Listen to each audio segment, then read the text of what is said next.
Chair of APEC 2015, President Aquino, Your Majesty, Your Excellencies. The world we know has profoundly changed since the establishment of APEC 25 years ago. Much has been achieved, but global megatrends are changing the landscape and are creating new challenges for economies, business, and society as a whole. Based on studies by PwC, these megatrends permeate all sectors of the economy. Consumer demands are rapidly changing, compelling everyone to review business models and delivery systems. The first is demographics and social change, with the global population hitting 8 billion by 2025. At the same time, some societies have aging populations, with the fastest growing segment at over 65 years old. We already feel the shortages of labor in our businesses, and we expect a war on talent, needing more women in the workforce and better cross-border mobility of people. The world will increasingly be characterized by diversity, contributing to richer exchanges in ideas. Yet, there will be challenges in assimilation and social cohesion. APEC needs to implement bold policies and collaborate more as our interests become truly regional. The second is the unprecedented rise in urbanization. 50% of the world's population live in cities, which cover 0.5% of the world's land, yet consume 75% of the world's resources. People used to be attracted to cities for employment. Today, they are attracted by the quality of life cities offer, putting tremendous pressure on infrastructure, the environment, and the social fabric of the city. The third is the shifts in global economic power. This year, Asia-Pacific will have a larger middle class than Europe and North America combined. Emerging markets are moving up the value chain and competing with the developed economies. The fourth megatrend is climate change and resource scarcity, with the population growing and middle class rising, consuming resources beyond our planet's capacity to cope. Sustainability is no longer a choice, but an imperative. We must urgently work together to transition to and attract investment in sustainable development. Lastly, technology has the greatest impact on our lives. With costs of technology falling and speed of adaptation rising dramatically, technology has significantly disrupted the way we live, communicate, and work. Consumer demand for anytime, anywhere access to information is disrupting and transforming businesses, products, and services. Today, both business and government need to develop a comprehensive and consistent strategy to take advantage of the digital age. Excellencies, the global megatrends are bringing new risks and opportunities. More than ever, we need to come together for collective action towards greater regional economic integration to achieve our shared vision of a secure, stable, and prosperous region for everyone through inclusive, quality, and sustainable growth. We applaud the recent conclusion of the TPP, call for the completion of the RCEP, and are encouraged by the progress of the Pacific Alliance as important pathways to the free trade area of the Asia-Pacific, which ABAC first proposed 10 years ago. The FTAAP is the most practical vehicle to achieve the sustainable and inclusive environment that our leaders envisioned when they created APEC in 1989.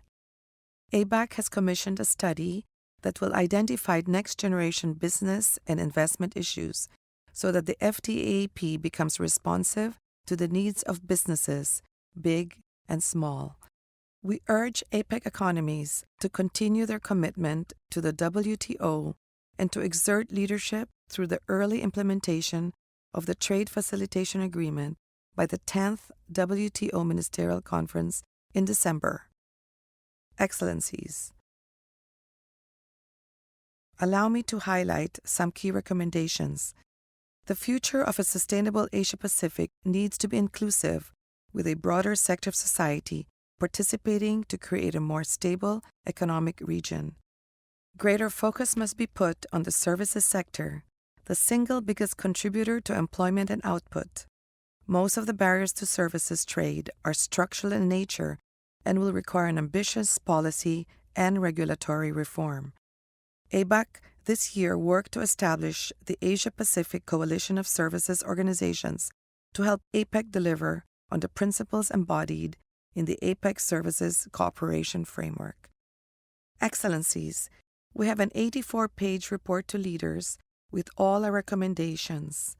These include the development of APEC's financial systems for resilient financial markets, practical measures for infrastructure development, including disaster-resilient infrastructure in the face of the new normal, the development of a new approach to the management of cross-border labor flows, which will allow the circular flow of workers through the earn, learn, and return, actions to promote trade and investments in food and agriculture, and the elimination of food waste.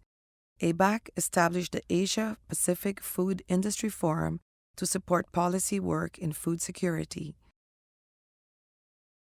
A call for governments to proactively invest in healthy, productive workforces.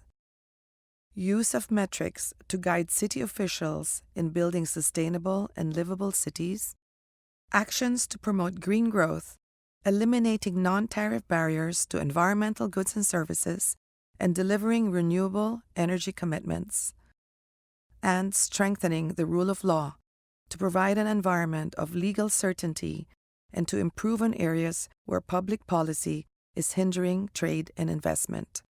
Excellencies, these same global megatrends offer the greatest opportunities for SMEs. We must promote inclusive business models.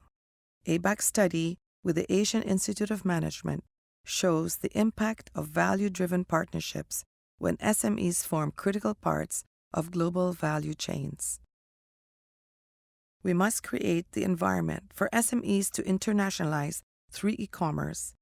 A joint study by ABAC and the USC Marshall School found that SMEs across APEC face many challenges. We need an APEC-wide e-commerce policy framework and strategies. The greatest driver of economic growth is innovation.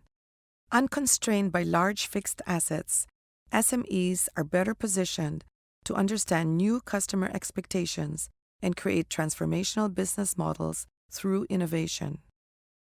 Unlocking the remarkable potential of entrepreneurs needs robust innovation ecosystems. Economies must commit to developing their respective innovation and digital action plans. 50 years ago, the life expectancy of Fortune 500 companies was 75 years. Today, it is less than 15 years.